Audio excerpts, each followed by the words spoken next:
ओम शांति। आज बाप दादा के 18 मई 2020 के ईश्वरीय महावाक्य हैं। मीठे बच्चे, तुम फिर से अपने ठिकाने पर पहुंच गए हो। तुमने बाप द्वारा रचता और रचना को जान लिया है, तो खुशी में रोमांच खड़े हो जाने चाहिए।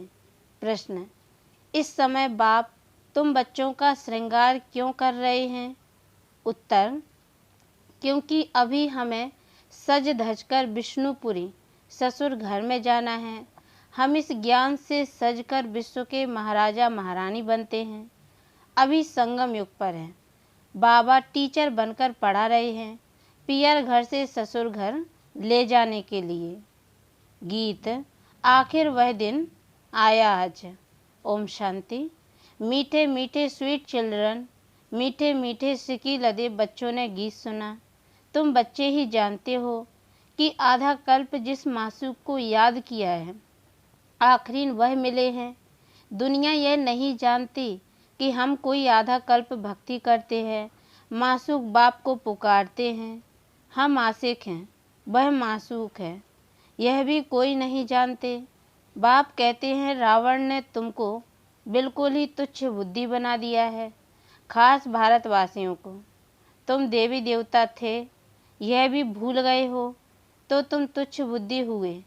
अपने धर्म को भूल जाना, यह है तुच्छ बुद्धि का काम। अभी यह सिर्फ तुम ही जानते हो। हम भारतवासी स्वर्गवासी थे, यह भारत स्वर्ग था। थोड़ा ही समय हुआ है, 1250 वर्ष तो सतयुग था और 1250 वर्ष रामराज्य चला। उस समय अथाह सुख था। सुख को याद कर रोमांच खड़े हो जाने चाहिए। सतयुग त्रेता यह पास हो गए।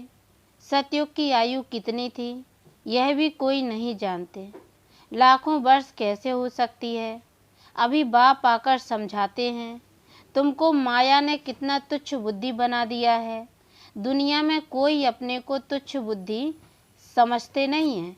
तुम जानते हो हम कल तुच्छ बुद्धि थे।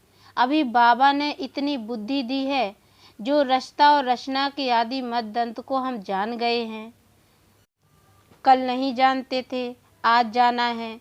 जितना जितना जानते जाते हैं, उतना खुशी में रोमांच खड़े होते जाएंगे। हम फिर से अपने ठिकाने पर पहुंचते हैं। बरोबर बाप ने हमको स्वर्ग की राजाई दी थी, फिर हमने गवा दी। अभी पतित बन पड़े हैं। सतयुग को पतित नहीं कहेंगे, वह है ही पावन दुनिया। मनुष्य कहते हैं, हे पतित पावन ना हो। रावण राज्य में पावन ऊंच कोई हो ही नहीं सकता। ऊंचते ऊंच बाप के बच्चे बने तो ऊंच भी बने। तुम बच्चों ने बाप को जाना है, सो भी नंबरवार पुरुषार्थ अनुसार। अपनी दिल से सवेरे उठकर पूछो, अमृत वेले का समय अच्छा है। सवेरे अमृत वेले बैठकर यह ख्याल करो, बाबा हमारा बाप भी है, टीचर भी है। वो गॉड फादर, हे परम पिता परमात्मा तो कहते ही हैं। अभी तुम बच्चे जानते हो, जिसको याद करते हैं, हे भगवान, अभी वह हमको मिला है। हम फिर से बेहद का वर्षा ले रहे हैं। वह है लौकिक बाप, यह है बेहद का बाप। तुम्हारा लौकिक बाप भी उस बेहद के बाप को याद करते हैं, तो बापों का बाप, पतियों का पति वह हो गया। यह भी भारतवासी ही कहते हैं, क्योंकि अभी मैं बापों का बाप, पतियों का पति बनता हूँ। अभी मैं तुम्हारा बाप भी हूँ, तुम बच्चे बने हो। बाबा बाबा कहते रहते हो। अभी फिर तुमको विष्णुपुरी ससुर घर ले जाता हूँ। यह है तुम्हारे बाप का घर। फिर ससुर घर जाएंगे। बच्चे जानते हैं, हमको बहुत अच्छा श्रृंगारा जाता है। अभी तुम पियर घर में हो ना, तुमको पढ़ाया भी जाता है। तुम इस ज्ञान से सज कर विश्व के महाराजा महारानी बनते हो। तुम यहाँ आए ही हो विश्व का मालिक बनने। तुम भारतवासी विश्व के मालिक थे, जबकि सतयुग था। अभी तुम ऐसे नहीं कहेंगे कि हम विश्व के मालिक हैं। अभी तुम जानते हो, भारत के मालिक कलयुगी हैं, हम तो संगम युगी हैं। फिर हम सतयुग में सारे विश्व के मालिक बनेंगे। यह बातें तुम बच्चों की बुद्धि में आनी चाहिए। जानते हो, विश्व की बादशाही देने वाला आया है। अभी संगम युग पर वह आए हैं। ज्ञानदाता एक ही बाप है। बाप के सिवाय किसी भी मनुष्य को ज्ञानदाता नहीं कहेंगे, क्योंकि बाप के पास ऐसा ज्ञान है जिससे सारे विश्व की सद्गति होती है, तत्वों सहित सबकी सद्गति हो जाती है। मनुष्यों के पास सद्गति का ज्ञान है नहीं। इस समय सारी दुनिया तत्वों सहित तमोप्रधान है। इसमें रहने वाले भी तमोप्रधान है। नई दुनिया है ही सतयुग, उसमें रहने वाले भी देवता थे। फिर रावण ने जीत लिया। अब फिर बाप आया हुआ है। तुम बच्चे कहते हो हम जाते हैं बाप दादा के पास। बाप हमको दादा द्वारा स्वर्ग की बादशाही का वर्षा देते हैं। बाप तो स्वर्ग की बादशाही देंगे, और क्या देंगे। तुम बच्चों की बुद्धि में यह तो आना चाहिए ना। परंतु माया भुला देती है, स्थायी खुशी रहने नहीं देती है। जो अच्छी रीति पढ़ेंगे पढ़ाएंगे वही ऊंच पद पाएंगे। गाया भी जाता है सेकंड में जीवन मुक्ति। पहचानना एक ही बार चाहिए ना। सभी आत्माओं का बाप एक है। वह सभी आत्माओं का बाप आया हुआ है, परंतु सब तो मिल भी नहीं सकेंगे, इम्पॉसिबल है। बाप तो पढ़ाने आते हैं। तुम भी सब टीचर्स हो। कहा जाता है ना गीता पाठशाला। यह अक्षर भी कॉमन है। कहते हैं कृष्ण ने गीता सुनाई। अब यह कृष्ण की तो पाठशाला है नहीं, कृष्ण की आत्मा पढ़ रही है। सतयुग में कोई गीता पाठशाला में पढ़ते पढ़ाते हैं क्या। कृष्ण तो हुआ ही है सतयुग में। फिर 84 जन्म लेते हैं, एक भी शरीर दूसरे से मिल ना सके। ड्रामा प्लान अनुसार हर एक आत्मा में अपना पार्ट 84 जन्मों का भरा हुआ है। एक सेकंड ना मिले दूसरे से। 5000 वर्ष तुम पार्ट बजाते हो, एक सेकंड का पार्ट दूसरे सेकंड से मिल ना सके। कितनी समझ की बात है। ड्रामा है ना, पार्ट रिपीट होता जाता है। बाकी वह शास्त्र सभी हैं भक्ति मार्ग के। आधा कल्प भक्ति चलती है, फिर सर्व को सद्गति मैं ही आकर देता हूँ। तुम जानते हो 5000 वर्ष पहले राज्य करते थे, सद्गति में थे, दुख का नाम नहीं था। अभी तो दुख ही दुख है। इसको दुखधाम कहा जाता है। शांति धाम, सुखधाम और दुखधाम। भारतवासियों को ही आकर सुखधाम का रास्ता बताता हूँ। कल्प कल्प फिर हमको आना पड़ता है। अनेक बार आया हूँ, आता रहूँगा। इसकी एंड नहीं हो सकती। तुम चक्र लगाकर दुखधाम में आते हो, फिर मुझे आना पड़ता है। अभी तुमको स्मृति आई है 84 जन्मों के चक्र की। अब बाप को रास्ता कहा जाता है, ऐसे नहीं कि ड्रामा का कोई रास्ता है। रास्ता अर्थात इस समय सतयुग को आकर रचते हैं। सतयुग में जिनों का राज्य था फिर गवाया, उन्हों को ही बैठ पढ़ाता हूँ। बच्चों को एडॉप्ट करते हैं। तुम मेरे बच्चे हो ना। तुमको कोई साधु संत आदि नहीं पढ़ाते। पढ़ाने वाला एक बाप है जिसको सब याद करते हैं। याद जिसको करते हैं जरूर कभी आएंगे भी ना।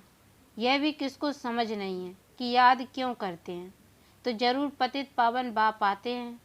क्राइस्ट को ऐसे नहीं कहेंगे कि फिर से आओ। वह तो समझते हैं लीन हो गया, फिर आने की बात ही नहीं। याद फिर भी पतित पावन को करते हैं। हम आत्माओं को फिर से वर्षा दो। अभी तुम बच्चों को स्मृति आई है। बाबा आया हुआ है, नई दुनिया की स्थापना करेंगे। वह फिर भी अपने समय पर रजो तमो में ही आएंगे। अभी तुम बच्चे समझते हो, हम मास्टर नॉलेजफुल बनते हैं। एक बाप ही है जो तुम बच्चों को पढ़ाकर विश्व का मालिक बना देते हैं, खुद नहीं बनते हैं। इसलिए उनको कहा जाता है निष्काम सेवाधारी। मनुष्य कहते हैं हम फल की आस नहीं रखते, निष्काम सेवा करते हैं, परंतु ऐसे होता नहीं है। जैसे संस्कार ले जाते हैं उस अनुसार जन्म मिलता है, कर्म का फल अवश्य मिलता है। सन्यासी भी पुनर्जन्म गृहस्थियों के पास लेकर फिर संस्कार अनुसार संन्यास धर्म में चले जाते हैं। जैसे बाबा लड़ाई वालों का भी मिसाल देते हैं। कहते हैं गीता में लिखा हुआ है जो युद्ध के मैदान में मरेगा वह स्वर्ग में जाएगा, परंतु स्वर्ग का भी समय चाहिए ना। स्वर्ग तो लाखों वर्ष कह देते हैं। अब तुम जानते हो बाप क्या समझाते हैं। गीता में क्या लिख दिया है? कहते हैं भगवान वाच, मैं सर्वव्यापी नहीं हूँ। बाप कहते हैं मैं अपने को ऐसी गाली कैसे दूंगा कि मैं सर्वव्यापी हूँ, कुत्ते बिल्ली सब में हूँ।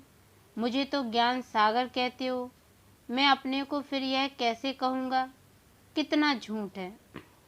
ज्ञान तो कोई में है नहीं। सन्यासियों आदि का मान कितना है, क्योंकि पवित्र हैं। सतयुग में गुरु तो कोई होता नहीं है। यहाँ तो स्त्री को कहते तुम्हारा पति गुरु ईश्वर है, दूसरा कोई गुरु नहीं करना। वह तो तब समझाया जाता है जब भक्ति भी सतो प्रधान थी। सतयुग में तो गुरु था नहीं। भक्ति की शुरुआत में भी गुरु होते नहीं। पति ही सब कुछ है, गुरु नहीं करते। इन सब बातों को अब तुम समझते हो। कई मनुष्य तो ब्रह्मा कुमार कुमारियों का नाम सुनकर ही डर जाते हैं, क्योंकि समझते हैं भाई बहन बनाते हैं। अरे प्रजापिता ब्रह्मा का बच्चा बनना तो अच्छा है ना। बीके ही स्वर्ग का वर्षा लेते हैं। अभी तुम ले रहे हो, तुम बीके बने हो। दोनों कहते हैं हम भाई बहन हैं। शरीर का भान विकार की बास निकल जाती है। हम एक बाप के बच्चे भाई बहन विकार में कैसे जा सकते हैं? यह तो महान पाप है। यह पवित्र रहने की युक्ति ड्रामा में है। सन्यासियों का है निवृत्ति मार्ग, तुम हो प्रवृत्ति मार्ग वाले।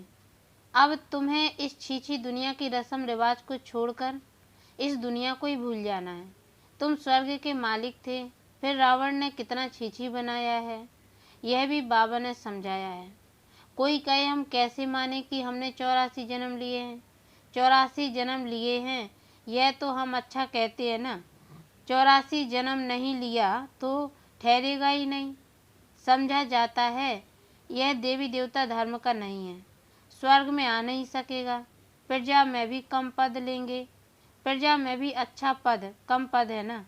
यह बातें कोई शास्त्रों में नहीं है। भगवान आकर किंगडम स्थापन करते हैं। श्री कृष्ण तो बैकुंठ का मालिक था, स्थापना बाप करते हैं। बाप ने गीता सुनाई जिससे यह पद पाया। फिर तो पढ़ने पढ़ाने की दरकार ही नहीं, तुम पढ़कर पद पा लेते हो।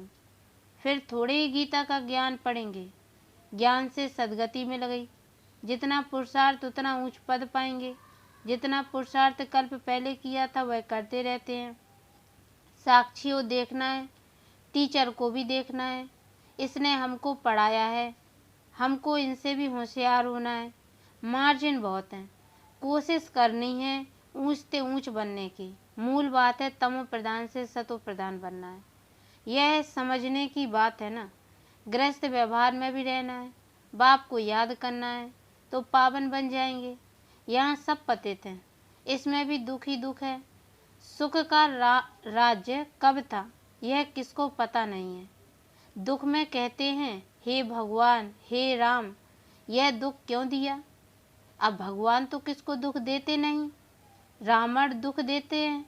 अभी तुम जानते हो हमारे राज्य में और कोई धर्म नहीं होगा, फिर बाद में और धर्म आएंगे। तुम भल कहाँ भी जाओ, पढ़ाई साथ है। मन मनाभाव का लक्ष्य तो मिला है। बाप को याद करो। बाप से हम स्वर्ग का वर्षा ले रहे हैं, यह भी याद नहीं कर सकते?